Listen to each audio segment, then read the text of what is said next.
বৈষম্য বিরোধী ছাত্র গণ আন্দোলনের যারা নেতৃত্ব দিয়েছে এবং আমরা যারা নেতৃত্ব দিয়েছি, আমরা অনেক বিশ্বাস করে ওনাকে প্রফেসর ইউনূস সাহেবকে এই পদে বসিয়েছি, অনেক বিশ্বাস করে।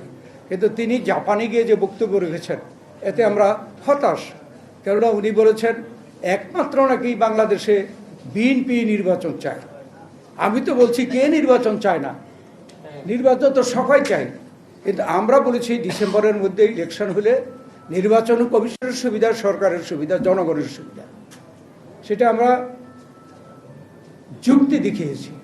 যদি অন্য কোনো যুক্তি থাকে, সরকার পরিষ্কার করুক, করে নির্বাচনের তারিখ ঘোষণা করুক, সেটা ছিল তাদের দায়িত্ব। না বলে বিদেশে গিয়ে বলছে শুধুমাত্র বিএনপি নির্বাচন চায়, এটা সঠিক না। আপনারা পত্রপত্রিকায় দেখেছেন।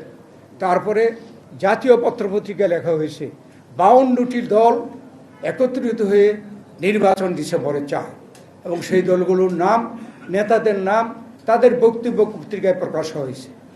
এখন যদি প্রশ্ন উঠে যে আপনার উপরে যেখানে আমাদের এত বড় বিশ্বাস, আপনি কেন দেশের জনগণকে বা বিদেশের নাগরিকদের আপনারা কেন ভুল পথে পরিচালিত করবেন, কেনই বা আমাদের মধ্যে একটা বিভ্রান্তি সৃষ্টি করবেন? আমরা এখনও আশা করি যে তিনি এই কথা উপলব্ধি করে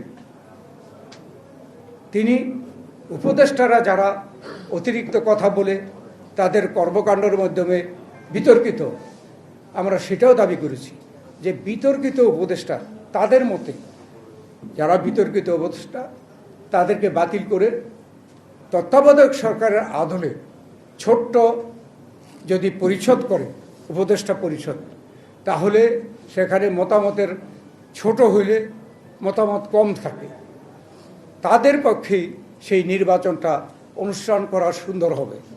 এটা নিয়েও নানা কথাবার্তা হচ্ছে।